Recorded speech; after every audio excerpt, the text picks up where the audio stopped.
एक बेर हम लोग रात में ओइ दिन से मांगुर छोड़िए देलिए हां वो डुप्लीकेट चलाने वाला इंजेक्शन देने वाला एकटा और अबै छै बड़का रह तो एतेक बच्चे एतेक ऑयली होइ छै तेला वो बदबू दै छै हां बच्चे तेला होइ छै कांट वाला मांस जे है वो अहाँ के मैथिलो काटै छै आ मैथिलो के धिया पुता सब नहीं खाइ छै मांस नहीं कते गोटा घर में छै जेकर धिया हम लोग पुता घर में मांस खाइ छै देखे जा रोहन तो माछ में छी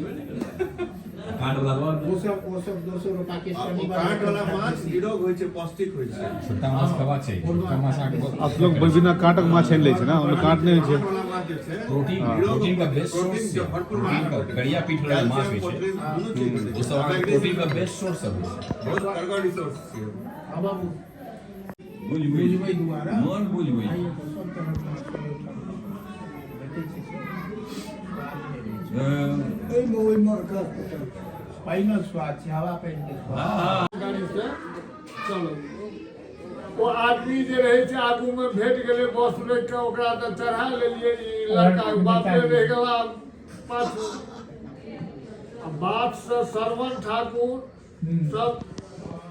तीन चार आदमी जाके आगू बैसल रहे तो कहलकै जो पारा दरवाजा पर में बैसल ओ सब अबै छै लेट से लेबे तो कहलकै ना जाबो लड़का ने हमर दरवाजा पर जाता वो अहाँ सब नहीं जाते क्योंकि महाल पर बैसा कर थोड़ा देखा हम सब पहुंचल तखन एहन समझो कि मधेपुर से एक बाराती जाइत रहे ओहि बस में चढ़ के ओहो धरोड़ा एलथि सब बस के चेक करैत जाए तहन ओहिठाम धरोड़ा में भेटले तहन एलिए तखन ओतऽ से लए कऽ सब आदमी साइड बाइ